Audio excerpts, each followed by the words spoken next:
puis finalement, c'est peut-être ça que vous achetez aussi. C'est le beau discours qu'on vous a vendu. Non, c'est faux. Et moi, en tant que médecin, j'ai pas le droit de vous vendre du LPG ou de vous vendre des compléments. Il y a un article du Code de déontologie médicale qui m'empêche de le faire. Et c'est peut-être pour ça que vous devriez plutôt croire les médecins, parce qu'en fait, on n'a pas le droit déontologiquement de profiter de nos connaissances pour vous vendre des trucs. Alors que là, bon, bah, ce site, franchement, il est plutôt jugé parti. Salut à tous et bienvenue sur cette nouvelle vidéo où on va parler de compléments alimentaires. Je m'appelle Virgile, je suis médecin passionné de prévention et je m'intéresse énormément au comportement de santé et à ce qu'on peut faire tout au long de sa vie pour prévenir l'apparition des maladies et rester en bonne santé. Dans une première vidéo que je vous invite à aller voir, on a parlé des compléments alimentaires. Qu'est-ce que c'est? Quand est-ce qu'on en a vraiment besoin médicalement? Et puis on a débunké ensemble 6 mythes sur les compléments alimentaires et je vous avais dit, on ira voir bientôt un site internet random pour voir ce qu'il raconte sur les compléments alimentaires. Donc, j'ai tapé dans Google compléments alimentaires bien-être et j'ai pris un site au hasard. Pas le premier, pas le dernier. Je l'ai ouvert, j'ai fait un affichage dans lequel vous verrez pas quel site c'est. Le but, c'est de pas faire une attaque ad hominem. Le but, c'est pas de prendre le site et de dire eux, ils disent des conneries ou eux, c'est vachement bien. Non. On anonymise et puis on va regarder ce qui est dit et on va analyser ensemble. Est-ce que c'est bien? Est-ce que ça suit les données de la science? Ou est-ce que c'est plutôt des arguments marketing et des choses qui ne sont pas vraiment appuyées par la science pour essayer de vous faire acheter des choses? Vous êtes prêts? C'est parti. Alors, compléments alimentaires, vos alliés pour bien vous préparer à l'été. La saison estivale approche, blablabla. C'est vrai que là, on est en juillet, on commence à peine à avoir du beau temps, donc c'est bien de regarder ça maintenant. Pour se protéger des effets négatifs de l'été, il faut faire des compléments, c'est des alliés, blablabla, peuvent vous accompagner durant l'été. Ok. Pourquoi les compléments alimentaires peuvent vous aider à passer l'été plus sereinement? Alors bon, pour plein de raisons qui sont détaillées dans plusieurs chapitres qu'on va voir ensemble. Alors, les compléments alimentaires dédiés à votre bien-être. Ok. Restez en forme, profitez des longues journées ensoleillées, ça c'est ce qu'on veut. Et si de bonnes nuits de sommeil ne suffisent pas à vous donner un max de tonus, certains compléments peuvent vous aider. Alors première chose, une bonne nuit de sommeil, c'est une nuit qui fait 7 à 8 heures. 6h30 pour les plus low sleepers, mais vraiment une nuit de sommeil c'est 7 à 8 heures. Il ne faut pas hésiter. Si jamais vous êtes fatigué, à bien checker que votre sommeil il dure cette durée-là. Et puis, il faut faire attention à quand vous vous couchez, à avoir une bonne hygiène de sommeil. Si vous regardez des écrans, si vous scrollez Instagram, YouTube, Facebook ou ce que vous voulez dans votre lit, vous allez prendre un max de sollicitations et au niveau de l'œil et au niveau du cerveau qui font que vos premières heures de sommeil, elles ne seront pas forcément très bonnes. Donc vraiment, 1 heure avant d'aller vous coucher, 1 heure avant l'heure où vous avez prévu d'aller vous coucher, vous coupez les écrans, vous passez sur des activités calmes. Et déjà ça, c'est pas un complément, mais c'est un très bon conseil que je vous donne pour améliorer votre état de forme cet été. Mais si jamais ça suffit pas, posons-nous la question de ce que ce site nous raconte. Premièrement, le café. Je surligne. Premièrement, le café allié anti-fatigue. Alors c'est vrai, le café, ça permet d'être moins fatigué, c'est la caféine qui permet de le faire. Le café, c'est plutôt bon pour la santé, c'est par ailleurs protecteur par rapport au cancer du foie, c'est protecteur par rapport au cancer de l'estomac. Il n'y a pas de risque de maladie neurodégénérative, ça, il y a plein de méta-analyses qui ont été faites sur le café. Donc le café, un allié anti-fatigue, c'est vrai. Par ailleurs, la caféine qu'on a dans le café, c'est un super bon pré-workout. Si jamais certains d'entre vous vont à la salle régulièrement et consomment des pré-workouts, souvent dedans vous avez de la caféine. Et si vous ne prenez pas de pré-workout et que vous voulez un petit coup de boost avant d'aller faire votre séance à la salle, vous vous enfilez un café 1 heure avant et vous verrez, ça fait du bien. Attention quand même à ne pas consommer trop de café et surtout trop tard, puisque si vous buvez du café avant d'aller vous coucher, ou globalement après 17 heures, vous pouvez être un petit peu impacté. On n'est pas tous égaux par rapport à ça. Il y a des gens qui sont capables de boire du café jusqu'à 1 demi-heure avant de se coucher et de bien dormir. Mais si ce n'est pas votre cas, n'hésitez pas à l'arrêter avant. Ensuite, la gelée royale, riche en protéines et en vitamines. Alors, la gelée royale, c'est en gros de la salive d'abeille. Et sur toutes les boîtes de gelée royale, on voit que c'est très bien contre la fatigue. Alors, globalement, les protéines de la gelée royale, on va pouvoir oublier parce que c'est globalement 13 grammes de protéines au 100 grammes, la gelée royale. Les vendeurs de gelée royale vous conseillent d'en manger 1 gramme sur des cures qui vont être donc à 1 gramme par jour pendant 1 mois, par exemple. Donc vous avez 1 gramme d'un truc qui en contient 13 grammes au 100 grammes, ça vous fait à peu près l'équivalent en protéines de ce que vous avez dans un pignon de pain. Donc vraiment ça vous pouvez oublier, la gelée royale et les protéines, non, mettez de côté. Et pour les vitamines, la gelée royale c'est surtout riche en vitamine B5 et la quantité qui est préconisée, eh ben, elle n'est pas du tout suffisante pour couvrir vos apports, elle couvre à peine 1/4 à 1/3 des apports recommandés, qui sont par ailleurs très bien couverts par le reste d'une diététique méditerranéenne et notamment par tous les fruits et légumes que vous pouvez manger dedans. Donc la gelée royale, ben en fait elle apporte rien de plus qu'un régime méditerranéen bien conduit. Par contre, il y a probablement plein de marketing autour, on vous fait croire que c'est hyper utile, et puis finalement c'est peut-être ça que vous achetez aussi, c'est le beau discours qu'on vous a vendu. Le ginseng, contenant des minéraux et des vitamines efficaces pour retrouver de l'énergie. Alors le ginseng c'est un peu compliqué parce qu'il y en a plein de sortes du ginseng, et la littérature elle s'est intéressée à plein de sortes de ginseng différents. Et c'est vrai, le ginseng a un rôle contre la fatigue. Alors, ça marche contre la fatigue idiopathique, c'est-à-dire celle où on ne sait pas pourquoi elle est là, mais aussi contre la fatigue induite par le cancer et les traitements, contre la fatigue dans la sclérose en plaques, et la seule fatigue étudiée pour laquelle le ginseng n'est pas efficace, ou ne serait pas efficace, c'est la fatigue liée à la fibromyalgie. Donc, cette phrase-là, elle est bonne. Sur les 3 proposés, donc le café est un allié anti-fatigue, c'est vrai, la gelée royale, pas du tout. Et le ginseng, bah ça dépend de votre fatigue, mais plutôt oui. On continue. Il est également possible que votre manque de vitalité soit dû à une carence en fer. Nous vous conseillons alors de consommer des aliments en contenant et d'éventuellement suivre une cure pour combler ce manque. Non, c'est faux! Si vous avez peut-être une carence en fer, faites-vous diagnostiquer de pourquoi vous avez une carence en fer. 2 causes assez fréquentes de carence en fer, c'est les saignements occultes d'origine digestive parce que vous avez une maladie inflammatoire qui traîne à bas bruit ou parce que vous avez un polype ou un petit cancer qui saigne. Donc vraiment, c'est pas à prendre à la légère. Ou alors chez les femmes parce qu'il y a des règles qui sont un peu trop abondantes, un peu trop longues et qui peuvent être liées à des déséquilibres hormonaux, à une endométriose, à des problèmes de fibrome. Et là encore, c'est un diagnostic médical. Donc si vous pensez manquer de fer, ne vous jetez pas sur une cure de fer. Allez voir votre médecin, faites-vous prescrire une biologie pour comprendre pourquoi vous manquez de fer. Et puis si c'est bien le cas, bah, suivez les conseils de votre médecin dans le dépistage. Et évidemment, remettre du fer, à un moment on en parlera. Mais c'est comme si vous avez de l'air qui s'échappe de la chambre à air de votre vélo. Votre réflexe, ça va pas être de pomper de l'air dans la roue de votre vélo. Ça va d'abord être de trouver pourquoi il y a la fuite, vous la colmatez et puis ensuite vous remettez de l'air. Bref, cette phrase, je la trouve dangereuse. Il ne faut pas considérer qu'on traite tout avec des compléments.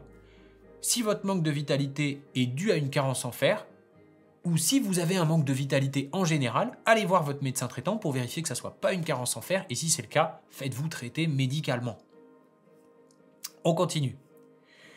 Les compléments alimentaires pour garder la ligne. Certaines personnes apprécient de perdre quelques kilos à l'entrée de l'été, oui, pourquoi pas, se mettre en maillot de bain sans complexe, d'accord. Sachant que le mieux, ça reste quand même de s'accepter dans le corps qu'on a et sans tomber dans le body positive et ses dérives, vraiment, il ne faut pas non plus arriver dans l'orthogonalité du corps humain. Donc si on est sans complexe avec ses kilos, c'est parfait et on peut les garder. Certains compléments alimentaires peuvent vous accompagner dans votre démarche en les combinant à une alimentation équilibrée et de l'exercice, ça c'est ok. Il est même possible de réserver quelques séances de LPG. Alors ça c'est rigolo parce que si vous faites clic droit sur les séances de LPG, en fait, vous pouvez par ce site-là réserver des séances de LPG. C'est magnifique et ça amène à se poser la question de juge et partie. Et ouais, quelqu'un qui vous vend des compléments ou qui vous vend des séances de LPG a tout intérêt à vous faire croire que c'est vraiment utile et important. Et moi en tant que médecin, j'ai pas le droit de vous vendre du LPG ou de vous vendre des compléments. Il y a un article du code de déontologie médicale qui m'empêche de le faire. Et c'est peut-être pour ça que vous devriez plutôt croire les médecins, parce qu'en fait, on n'a pas le droit déontologiquement de profiter de nos connaissances pour vous vendre des trucs. Alors que là, bon, bah, ce site, franchement, il est plutôt jugé parti. Mais bref, fin de l'aparté, continuons. Pour surveiller votre ligne, les compléments alimentaires efficaces, ça sera le thé vert, brûleur de graisse naturelle. Alors, le thé vert, eh ben effectivement, il y a une méta-analyse qui montre que ça pourrait avoir un petit effet brûle-graisse, mais attention, il n'y a pas énormément d'études, il y a très peu de robustesse de ce niveau de preuve et on ne peut pas le prendre pour argent comptant. Ceci étant, le thé vert, c'est pas extrêmement dangereux, sauf si vous mangez uniquement végétarien, parce que le fer d'origine végétale peut avoir son absorption nettement diminuée par le thé vert. Donc faites super gaffe. Si vous êtes végétarien et que vous buvez beaucoup de thé vert, eh ben, il faut que vous apportiez du fer par ailleurs parce que sinon, vous allez risquer d'être en carence. Deuxièmement, le nopal, qui favoriserait la sensation de satiété. Alors le nopal, je ne savais pas du tout ce que c'est, j'ai été chercher, et j'en sais toujours pas plus. Le nopal, il n'y a aucune étude scientifique qui en parle. Dans les registres de la FFIPD, qui est le portail européen d'information sur l'alimentation et les compléments, il n'en est pas du tout question. Donc moi, le nopal, je ne sais pas ce que c'est, je ne sais pas ce que ça fait, il n'y a pas d'études scientifiques, je le mets de côté. Je ne vous conseille pas du tout d'en prendre. Troisièmement, les agrumes qui permettent de mieux contrôler son poids. Alors, je ne sais pas d'où ça sort. Les agrumes, c'est des fruits comme les autres. Et si vous vous enfilez 2 kg d'orange, eh ben vous allez avoir le sucre qui va avec les 2 kg d'orange. Évidemment, c'est mieux que les pizzas. Et si vous voulez contrôler votre poids, vaut mieux manger des clémentines que manger des burgers. Mais on ne peut pas vous dire, les agrumes, c'est quelque chose qui contrôle son poids. C'est un fruit, c'est bien, mais ça fait pas mieux, pas moins bien que les autres fruits ou que les autres légumes. Là, encore une fois, on vous balance ça tel quel. Et par ailleurs, ça me fait penser que finalement, ça c'est ni plus ni moins qu'une grosse brandolinade. Et si vous ne savez pas ce que c'est une brandolinade, vraiment, on va faire une petite vidéo là-dessus parce que ça fait un moment que j'ai besoin d'en parler. J'ai pas envie, j'ai besoin d'en parler. On continue, on verra ça une autre fois. Les compléments alimentaires dédiés à votre beauté. Enfin, il est également possible de prendre des compléments alimentaires pour prendre soin de son apparence. Ça peut vous donner une peau plus bronzée et aussi des cheveux plus brillants et en meilleure santé. Et aussi, ça peut faire démarrer votre moto et aussi, ça débouche les éviers et aussi, méfiez-vous des et aussi. Hein. À l'approche de l'été, il est judicieux de préparer sa peau à l'exposition au soleil. Alors la seule manière vraiment judicieuse de préparer sa peau à l'exposition au soleil, c'est de penser à prendre de la crème solaire quand vous allez vous exposer. Ça, c'est vraiment la meilleure chose à faire. Hein. Le principal danger de l'exposition solaire, c'est le rayonnement UVB qui va vous exposer à un risque de mélanome. Aujourd'hui, ça fait partie des seuls cancers qui sont en augmentation, les mélanomes. Parce que finalement, les jeunes se crèment vachement moins, s'exposent beaucoup plus et on est dans une phase de recrudescence. Attention, c'est vraiment une saloperie, le mélanome. C'est un cancer qui peut être extrêmement rapide dans son évolution. Donc protégez-vous, couvrez-vous avec des vêtements longs, avec de la crème solaire dont vous allez vous badigeonner régulièrement. Mais considérez que c'est la seule vraie et impérative protection et préparation à l'exposition solaire. Prendre des compléments alimentaires permet d'anticiper et de préparer sa peau en douceur. Bon bah ça on va voir ce qu'on en pense. Et alors du coup les compléments efficaces pour préparer sa peau au bronzage sont le cuivre qui participe à la pigmentation de la peau. Alors ça c'est faux. La pigmentation de la peau c'est un pigment qui s'appelle la mélanine. En gros, quand vous avez le rayon de soleil qui tape votre peau, eh ben, les cellules qui s'appellent les mélanocytes, elles produisent de la mélanine pour protéger votre peau et pour protéger les autres cellules. La mélanine, elle est colorée et c'est ça qui donne le bronzage. Et la mélanine, elle vient pas du tout du cuivre. Il n'y a même aucun de ces précurseurs qui vient du cuivre. Donc, c'est pas la peine de bouffer des fils. Ça vous aidera pas à préparer la peau. Le cuivre, rien du tout. Deuxièmement, le resveratrol, qui est un polyphénol de la famille du raisin, ça c'est vrai. Le resveratrol, c'est un antioxydant. Par contre, il n'a jamais montré d'impact sur la protection de la peau ou l'amélioration du bronzage.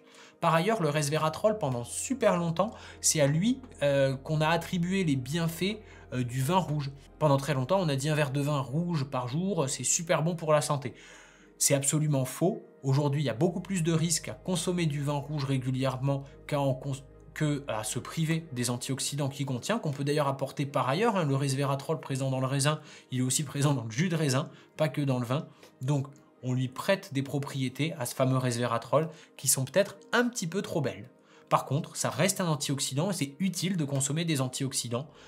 Donc, prenez-les en général, c'est bien. Mangez du raisin parmi d'autres fruits que vous mangez dans le régime global. Mais ne croyez pas que ça protège votre peau du soleil. Troisièmement, les vitamines C et E qui limitent le vieillissement de la peau. Alors ça, depuis 2012, on n'a plus le droit de l'écrire, normalement. Les vitamines C et E, c'est des antioxydants, c'est vrai, c'est très utile, c'est vrai. Il est recommandé d'en avoir dans l'alimentation globale. On peut se supplémenter, pourquoi pas, si on ne les a pas assez dans les fruits et légumes, surtout temporairement, ce que je vous disais tout à l'heure, vous partez en rando, vous partez en voyage, ok.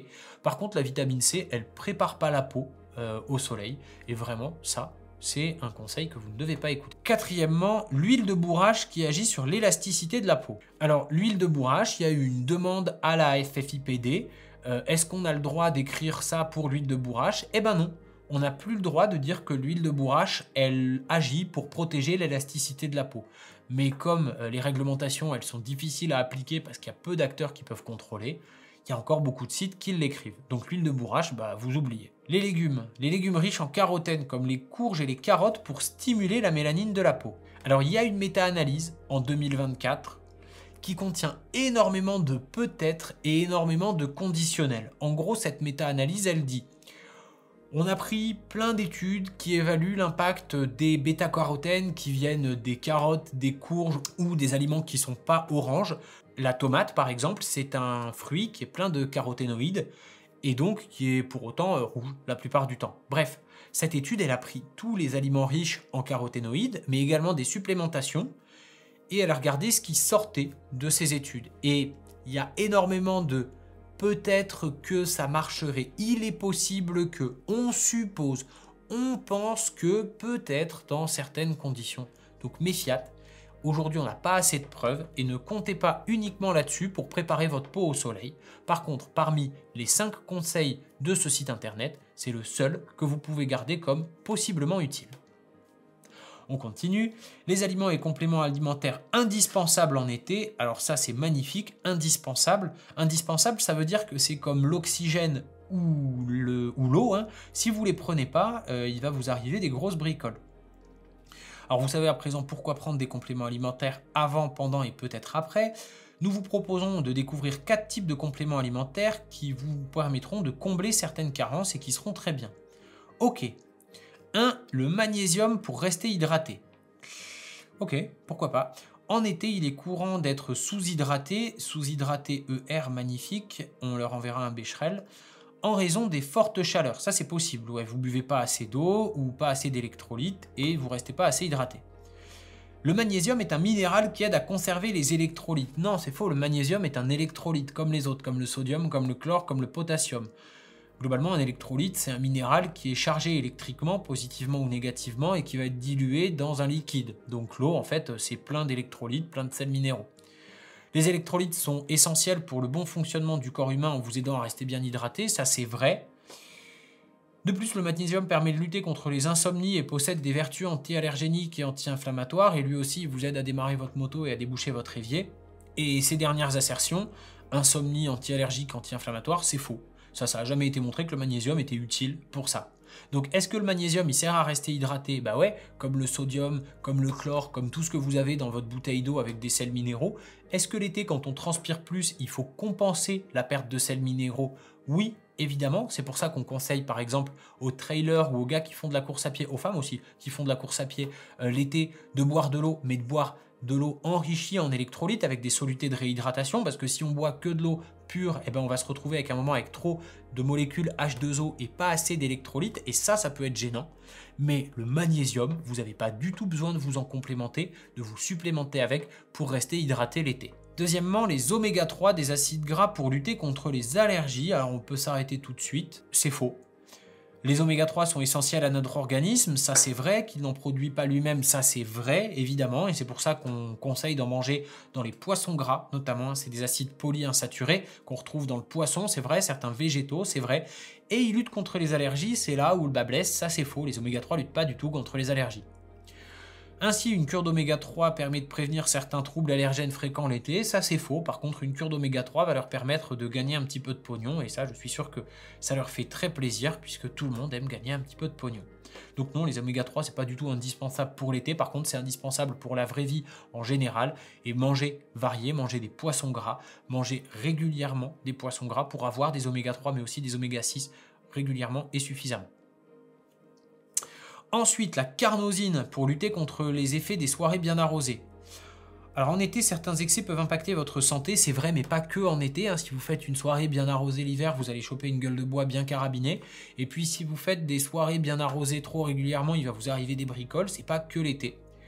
Les apéritifs sont nombreux et le rosé accompagne bien souvent les barbecues estivaux, ok, pourquoi pas. Pour protéger votre foie contre l'alcool, attention.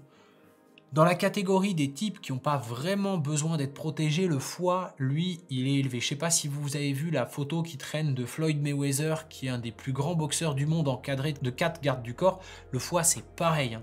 Le foie, c'est vraiment un cadre de la détoxification. Donc si vous voulez aider le foie à lutter contre les agresseurs, vraiment, il faut lui envoyer des monstres, des machines de guerre. Le foie, c'est avec les reins des cadors dans leur rôle. Donc, pour protéger le foie contre l'alcool, déjà la première chose à faire, c'est d'arrêter de vous mettre des turbocuites spatiales. Et effectivement, l'alcool, il se dégrade en acétaldéhyde et l'acétaldéhyde, il peut être toxique pour le foie. Donc, premièrement, buvez pas comme des trous, ça vous fera du bien. Mais allons plus loin, la carnosine. La carnosine présente dans la viande d'animaux nourris en pâturage est une alliée de taille. Ok, je reformule la phrase. Ça veut dire, si vous voulez protéger votre foie, eh ben, vous allez continuer à vous mettre des bitures, mais vous mangerez des côtes de bœuf élevées en pâturage. Ok, on est d'accord que ma phrase, personne l'achète. Donc la leur, l'achetez pas non plus. La carnosine, il est tout à fait possible que ça permette de protéger le foie. Et encore, ça a été montré que dans des modèles animaux, que sur des études sur des souris. Et la carnosine, elle ne protège pas du tout le foie contre l'alcool. Faites vraiment gaffe, ça, c'est une connerie. Dernièrement, les flocons d'avoine au petit-déj pour lutter contre la faim. Ok, alors les flocons d'avoine, c'est pas un complément alimentaire. Hein. Sinon, on peut tout à fait dire une tranche de pain complet, c'est bien comme complément alimentaire. Et puis les courgettes et les tomates, c'est un super complément alimentaire l'été. Non, ça c'est plus des compléments alimentaires, c'est de l'alimentation classique. Les flocons d'avoine, c'est des céréales bénéfiques, blablabla. Si vous voulez garder la ligne, c'est super. Ok, pourquoi pas. Les flocons d'avoine, c'est riche et c'est des glucides lents. Surtout si vous les faites gonfler à froid. Vous les faites gonfler dans du lait la veille, vous les mangez le matin, c'est bien. Ça casse pas leur structure glucidique. Donc les flocons d'avoine, super bien. En plus de réduire le mauvais cholestérol grâce à de la bêta-glucane. Ah, attention, là on parle d'un truc de complément. Est-ce que c'est vrai ou pas? La bêta-glucane, ça fait partie des choses pour lesquelles il a été demandé des autorisations de dire que ça faisait baisser le cholestérol et toutes ces autorisations ont été refusées parce que ça n'a jamais été montré. Les flocons d'avoine possèdent une grande quantité de fibres, ça c'est bien, qui régule la faim, ça c'est vrai, et qui offre une sensation de satiété pendant plus longtemps, ça c'est vrai aussi. Si vous mangez des fibres, mais que ce soit dans les flocons d'avoine ou dans des fruits et légumes, les fibres elles vont vous aider à digérer plus lentement. Et par ailleurs, les fibres, quand on en mange plus de 30 grammes par jour, ça permet de lutter contre le risque de cancer colorectal. Donc cette partie-là, elle est vraie. C'est idéal pour pas grignoter et lutter contre la prise de poids. Ça, c'est complètement vrai. Donc finalement, en synthèse, il y a beaucoup de choses qui sont bullshit. Il y a un petit peu de vrai, mais le vrai concerne finalement peu les compléments alimentaires. Et sur toute cette page-là, il y a peut-être 10 à 15% des informations que je vous conseille de garder. Tout le reste est vraiment à jeter. Au total, les compléments alimentaires, c'est pas du tout obligatoire à part dans certaines situations médicales qui le demandent ou dans le cadre d'un régime végétalien ou végétarien, surtout sur la vitamine B12. Par contre, ça reste consommé par 22% des Français et donc c'est un énorme marché. Ça veut dire qu'il y a beaucoup de gens dans les milieux de la publicité, du marketing qui vont vouloir essayer de vous en vendre. Il y a de l'industrie qui fait de la recherche et développement dessus et ils veulent rentrer dans leurs frais. Faites très attention. Faites attention au discours qu'on vous vend, faites attention à ne pas prendre les vessies pour des lanternes. Vous avez le droit de dépenser votre argent là-dedans si ça vous plaît, mais ne croyez pas tout ce qu'on vous raconte, on l'a vu ensemble. Il y a peut-être 10, 12, 15% de ce qui est raconté qui est vrai, preuve médicale à l'appui. Comptez plutôt sur une diététique globale et bien faite, comme la diète méditerranéenne, pour vous accompagner dans la bonne santé sur le long terme. Maintenant, vous avez tous les éléments pour faire vos propres choix en conscience. Donc, faites comme vous voulez. Et puis, si des questions vous restent, n'hésitez pas à me les mettre en commentaire. Si la vidéo vous a plu, partagez-la, likez-la et puis aidez-moi à faire progresser la diffusion du savoir. On se retrouve prochainement pour une autre vidéo. D'ici là, prenez soin de vous. À bientôt. Ciao!